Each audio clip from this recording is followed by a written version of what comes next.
You might have heard that live shopping is exploding. And I have to tell you, I have been on Whatnot for a couple of weeks now, and I see why it is. Now, Whatnot is my sponsor, and they are the reason I got on the platform and checked it out. I'm glad they did. They made it easy for me. I'm going to make it easy for you. I love it. Whatnot is where you get great products without paying full price. It's that simple. I'm hooked on their live shows, too. You got to see them. They're so much fun. And I see why Whatnot has climbed to the top of the App Store. And listen, if you're selling online, or maybe you have a storefront and you're hoping people will find your listing or maybe walk in your store, Whatnot flips that, because on Whatnot, you go live and you sell directly to people in real time. And I may admit, although you didn't hear from me, I may have picked up a couple of power tools or so in the past couple of days. I'm just saying. Whatnot, it's the largest dedicated live shopping platform with beauty, collectibles, electronics, luxury, fashion, even cookies, and anyone can sell. In fact, people who sell on Whatnot sell 10 times as much as any other major marketplace. That's because you're not just listing products, you're building real connections with buyers. So whether you're shopping or you're selling, download the Whatnot app today and get free shipping on your first order. Just search WHATNOT, Whatnot, in the App Store and start scoring amazing deals. So I was whining to my wife the other day, said, I need new glasses. And she said, well, get some. I couldn't tighten them anymore. They were scratched. You know the thing, right? But I didn't want to go through the process because you have to make the appointment. You have to spend weeks to get them done. And you got to pay a fortune, right? That's real. But I did. I spent $500 on frames and glasses, and that was cheap. And then I ordered a pair from my sponsor, Zenni Optical, for $70. Zenni is an online eyewear shop, prescription glasses, sunglasses, blue light lenses, starting at under $30. You go to Zenni.com, you pick a frame, upload your prescription, and they ship it to your door. No appointment, no store, no upsell at the counter.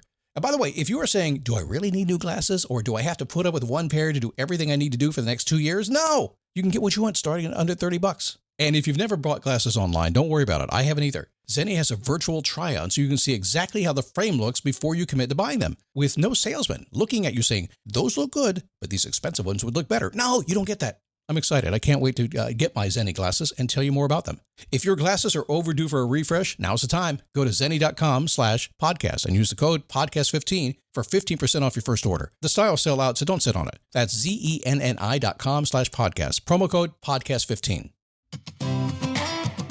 Well, how are you? Well, come on in here. I got stuff for you to do today, and I'm sure glad you stopped by too. Today we're going to work on, well, okay, here's a promise. You ready for that? I know your promise. I'm going to help you see yourself so clearly today that your next move will be inevitable. I need a boost. I need a daily boost. I need a boost. I need a daily boost. It is the Daily Boost. How are you? My name is Scott Smith, and that was a total, complete lie, although it'll probably happen anyway. But the truth is, I got nothing for you today. Nothing. Nothing. 5,400 plus episodes, and nothing. Endless coaching calls this morning. I got nothing for you. That's the first thing that came out of my mouth this morning when I got out of bed. I sat down to the microphone and said, man, just like that. There was no setup. There was no warm up. There's no clever way to start this thing. I had a list. Yes. I had some ideas. Yes. I had a whole topic already ready to go. And somewhere between the first 6 cups of coffee and this chair, boom, gone. Oh, you get it? You know what I'm talking about? You've done it before? You kind of sit down to do something, a thing, and the thing you actually wanted to do, really enjoyed doing, and then suddenly, boom, the brain just goes flat, and you're just like staring like nothing, boom, nothing.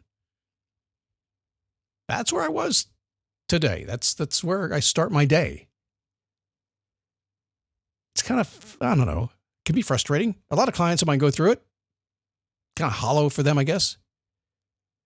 But one thing I know about this, I've done this thing a long time. I've helped a lot of people, including myself. I mean, listen, if it helps me, I'll tell you what to do. If it doesn't help me, I'm not going to talk about it. But it's a lie our brains tell us. Lie our brains tell us. I know that. Okay, let me tell you what actually happens when I say I have nothing. It's not literally that I have nothing. It's that I can't see anything. It's a different problem. And it's a much more solvable one.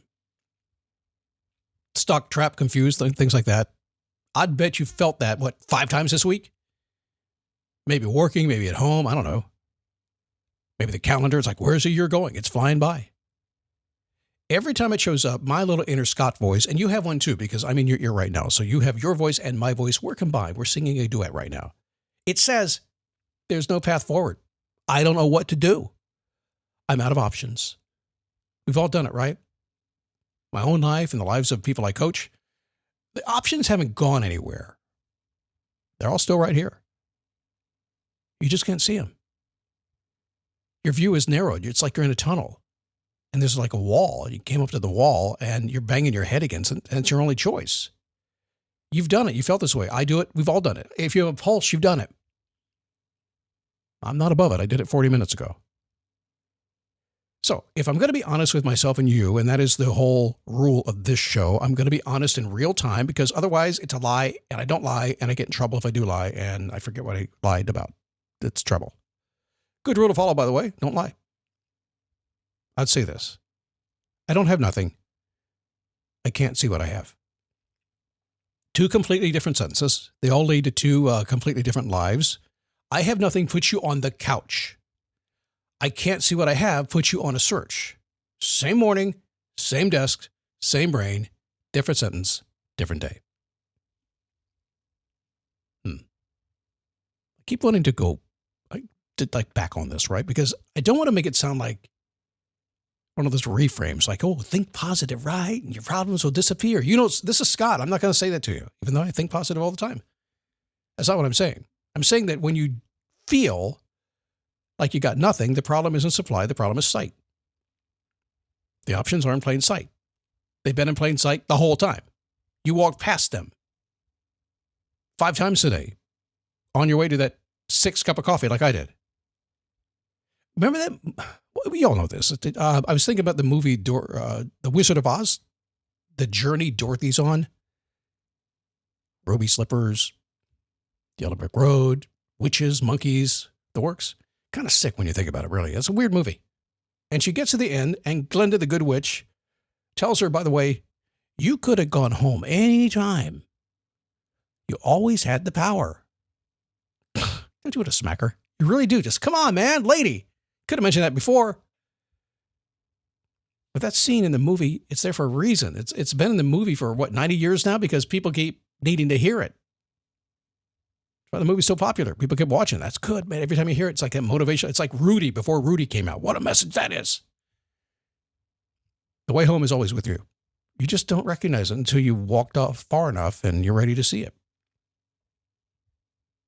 So researchers have a name for this. I actually knew this. I learned this a long time ago. I looked it up to make sure I still had it right, because I want to make sure I get it right. It's something called inattentional blindness. See why I looked it up? Because it's kind of hard to remember, right? You'll remember where it came from. They did a study. It was a very famous experiment. You see it in a lot of motivational programs. People watching a basketball game, and they count the passes. They've got them focused on the passes. And a person in a gorilla suit walks right through the middle of the court.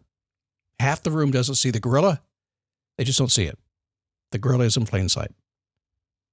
Your options are the gorilla. That's the part of the brain that we're kind of working with. It's not broken. It's just doing exactly what it was supposed to do. It's designed to do this, narrow the field so you can focus. The problem is when the field gets so narrow, you can't see your own way out of the field, can you? All right, let's do this thing. Because Scott Smith does not show up to tell you the options are out there somewhere. Good luck. Marvel Television's Wonder Man, an 8-episode series, now streaming on Disney+. A superhero remake, not exactly what we'd expect from an Oscar-winning director. Action! Simon Williams, audition for Wonder Man. I'm gonna need you to sign this, assuming you don't have superpowers. I'll never work again if anyone found out. My lips are sealed. Marvel Television's Wonder Man. All 8 episodes now streaming, only on Disney+. That's how we're going to do it. So let me actually kind of go through a couple of options out loud, because I want you to feel, I want you to see them stack up, okay? I want you to look today and go, right now today, not theoretical, I can do this, I've got some options. These are things I will do today. I sit at my desk and nothing else comes rolling in, I'm going to do this. Number 1, get up and move your body. Walk around the block, 10 push-ups. Sounds silly, right? But your brain kind of unsticks everything, right? I would argue that your stuck feeling is actually your stagnant blood, right? I think it is, with a story wrapped around it, maybe. Number 2, change rooms. I'm in my office right now. It's a room. I'm in here a lot. I could sit in a new chair. I can go out in the kitchen. I can go in the bedroom, the family room, wherever I want to go. If you move 3 feet, you've changed your environment. The world looks different from 3 feet away from where you are right now. If you don't think you have options, move 3 feet and you might see your option sitting over there. Number 3, write the nothing down. Take a piece of paper and put at the top things I have nothing about today. I know, it's silly. And I thought start listening, that feeling, I guess, that's actually under that feeling. The minute it's on paper, it stops being a brain fog. It becomes real. It's at a list. We can deal with lists, right? You're good at lists. 4, I question the sentence. The voice in my head said, I have nothing, right? Okay. Is that actually true? Or is it just a sentence in my head formed before I kind of double checked everything? Happens a lot to all of us. Most of the time, I find the sentence was just autopilot, and I don't trust autopilot. Wait a second, let me amend that sentence. I don't trust pilots. I've seen them. I've gone on motorcycle rides with them. Okay, that's all I can say because I might lose my license if I talk about that more. Number 5, I call somebody. Not for advice, not to fix anything, just to talk. Because the very second you're in a real conversation with a real human, you usually remember that you have a life and you got something right here, right now. 6, I look at something I already made. A page I wrote, maybe a picture we took at some point, an old episode of this show. Amazingly, you might not believe this. 5,400 plus episodes. And I sometimes wonder, what have I done with my life? Have I ever built anything? Have I ever done anything? 400 episodes. And sometimes I have to look at it and go, oh yeah. I know it's real. I eat something or drink some water. Okay. I chuckle because I am serious. About 30% of the time that I say I have nothing, my blood sugar's low. I'm dehydrated like most people. I just don't drink enough water. It's not a life crisis. It's a snack problem.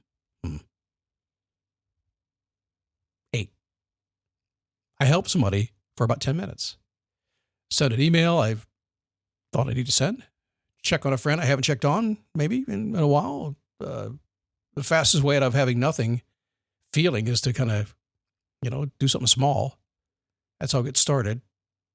A lot of people try to do the big stuff, and the big stuff feels so impossible. You're like, I have nothing. I can't even get myself moving.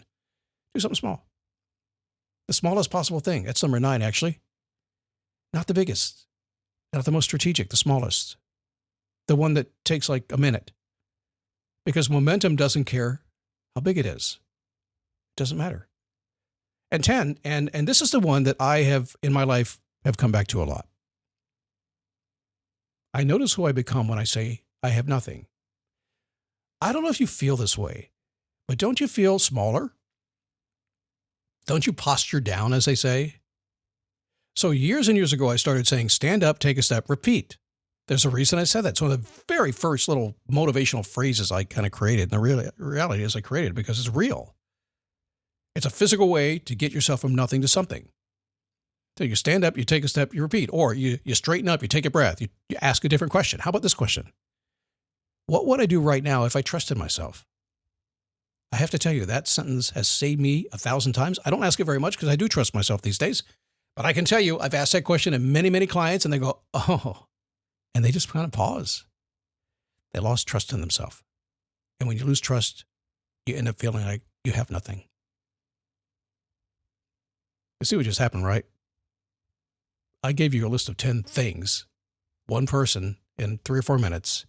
And I had nothing 40 minutes ago. I started the show with nothing. By the way, somewhere around option 7, the snack one, I bet you walked off and got something to eat, didn't you? I'm hungry right now. That's fine. I should have eaten. Well, if I'd eaten before this, I would have had a show about something instead of nothing. And I wanted to accomplish my goal of doing a show about nothing because I had nothing today. It was going to be about nothing. Honestly, most of the shows I do, they kind of happen after a banana. I know it's weird. Can't do my show till I have a banana. There's a whole different episode about that, about the adult crises we have when our body is actually asking for a banana. I'll make a note of that. I'll get back to you on it, okay? For now, back to nothing. Or, what's left of it. You don't have nothing. You have a tunnel. And the tunnel is a little trickle of light in it, right? Step out, look around, count what's actually there. And the way home has been with you the entire time. Just go there. You already know what it is. I have said for years working with the people that they already know what's stopping them and challenging them. You already know what to do. You just don't want to do it. You're just right in front of you. You're just not looking at it. So go look at it.